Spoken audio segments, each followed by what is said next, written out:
What's going on, everybody? My name is Mr. Leong, and welcome back to another video in the Startup Starter Kit. Back in my channel called Business Basics. In this video, I'm going to talk about some more retail designs and layouts that you might use for your business because I posted a video about this already, but I didn't get a chance to talk about some really cool layouts such as angular layouts, diagonal layouts, or even mixed layouts. So in this video, I'm going to talk about them and how they can really have an impact on your retail atmosphere and overall aesthetic. So let's get started with the video.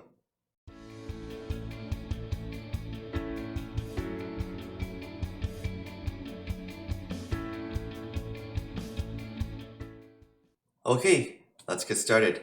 Thanks for tuning in. If you haven't done so already, I'd appreciate it if you subscribe to my YouTube channel as I'm trying to grow this viewer base to if I can get above 1,000, I'd be pretty happy. Retail design and layouts. Creating an environment and atmosphere that entices customers involves designing your space so that you can optimize your customer flow, traffic, and make it easier for your customers to browse around and buy your products. Now, it's essential to understand how your own customers navigate the store. It's really important that you think about, the experience through their lens. When they first go into your store, how do you notice that they're kind of looking at the products? Where do they go? And what sort of paths do most customers take? Because maybe you want them to walk in more of a forced layout or design, like a loop, or maybe you want them to kind of like browse around, a free flow type of layout. So it's really important that you take these into consideration.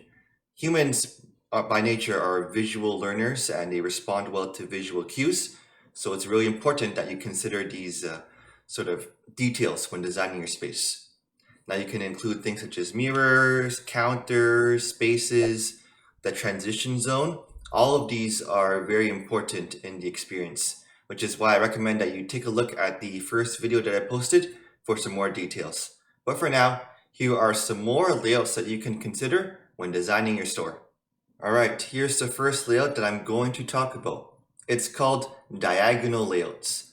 Now, diagonal layouts are simply a version of a grid layout. In the previous video, I talked about grid layouts and how they provide some semblance of structure. Many stores use them, and it's easy to organize and categorize your products. But the main problem of a grid layout was that it was hard for customers to see down the aisles or even identify where products are located.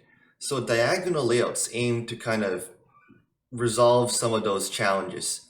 Because if you walk down, you can kind of see what's going on down these aisles, or maybe walking this way, and you can kind of take a look at what the products are if you are a customer. And if you have a cashier at the checkout location, you can also prevent customers from stealing your products because you have great sight lines. So if you have a cashier right here, you can have them take an eye on what's going on in these individual aisles. So it improves sight lines, and that's one of the strengths of a diagonal layout. But there are some problems. Look at how this aisle is sort of placed and look at how much space it takes up. Before in a grid layout, maybe you could have 2 aisles, but now a diagonal layout definitely takes up more space, which means that a common disadvantage with diagonal layouts is that there's usually not a lot of space in between the aisles. It's great for circulation. If you have a customer that wants to simply grab a product or simply have them shop on their own, it's very easy for them to do so, but the aisles tend to be a little bit smaller than it would be for a grid layout. So those are diagonal layouts. Very effective, but just make sure that you keep an eye on the individual aisle space. Aisle space is very important because you want your customers to have a comfortable shopping experience. And we're trying to go after really unique experiences for our customers. This one is definitely unique. It's called an angular layout. Now, unlike its name, it doesn't have very many corners.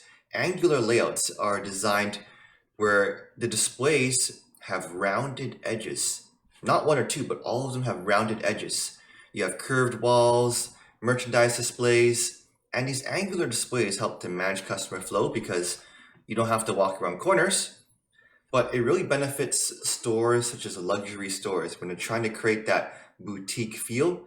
And these circular displays really help to capture some of the essence. Now, the problem with circles is that circles are not the best for putting merchandise on. I actually have a circular table right here. And with circular displays, you can't really put a lot of merchandise because if you put it too close to the edge, it's going to fall off. Unlike a square display. So in this case, you have that really rounded edge for the tables. But the problem is that you can't really display a lot of different merchandise. Table area is definitely a con. And circles also take up a lot more space. Now, mixed layouts are kind of the best of both worlds. They combine multiple different layouts to create a flexible option. Think about your typical supermarket or grocery store. Now, the products are not all going to be in a grid layout or not all going to be angular or diagonal. They kind of use a combination of all three or maybe even more to get the best of all of these different types of worlds. And a grocery market is the best example because maybe you have a bread section, fish, you have frozen products, and each one of these products have different storage requirements. Mixed layouts are definitely a functional layout. They're designed where you have different products, and in order to best display them, you have different types of layouts. So some products are going to be best displayed in a circular format, some in a grid layout, like your canned products, and some maybe are best displayed in a diagonal layout.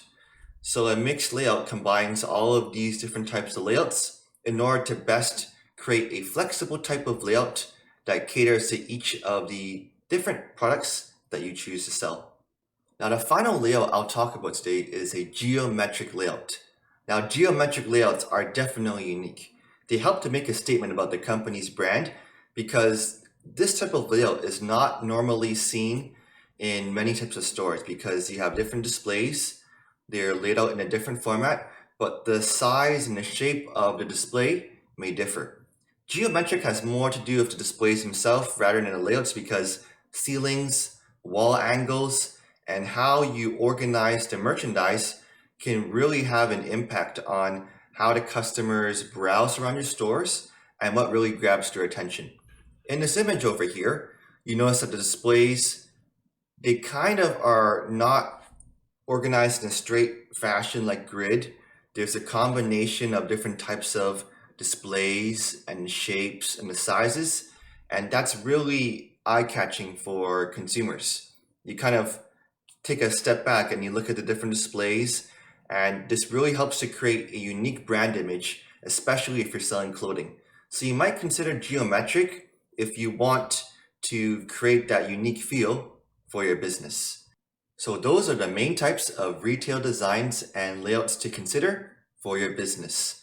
Now, whether you sell a frozen product like frozen foods, or maybe you sell clothing or electronics, the retail designs and layouts are going to differ depending on the size of your space, the mirrors, the atmosphere that you're trying to create. But when I think about retail designs and layouts, the best ones always reflect back to the customer. What's going to drive a unique customer experience and what's really going to encourage sales, get them browsing around, and be visually appealing. So do take some time to consider the layouts, what's going to be effective, and have some displays that are really going to reflect the brand strategy. Your retail design layout, you have to have a marketing perspective. What's going to encourage sales, what's going to get customers into the store and browsing around the products and staying in the store longer. Those are some of the keys to a really effective retail design and layout. With the rise of e-commerce, it's really important that you create a unique retail store experience because humans respond to visual cues, the right layouts, atmosphere, the lighting. All of these are going to contribute to an enjoyable experience or a bad experience. So you want to take some time to organize the merchandise. You want to have unique displays that are eye-catching. And all of these will encourage customers to go to your actual retail store, and this is going to help sales and it's going to be really good for your brand. The retail store experience, if you sell in person, is going to have an incredible impact on your brand. All right, thanks for watching these videos on retail designs and layouts. So if you want to learn more, come subscribe to my YouTube channel, and I have a lot of different videos on visual merchandising, marketing, accounting, logistics. So browse around and see what topic interests you. All right, thanks for watching, and I'll see you later. All right, take care.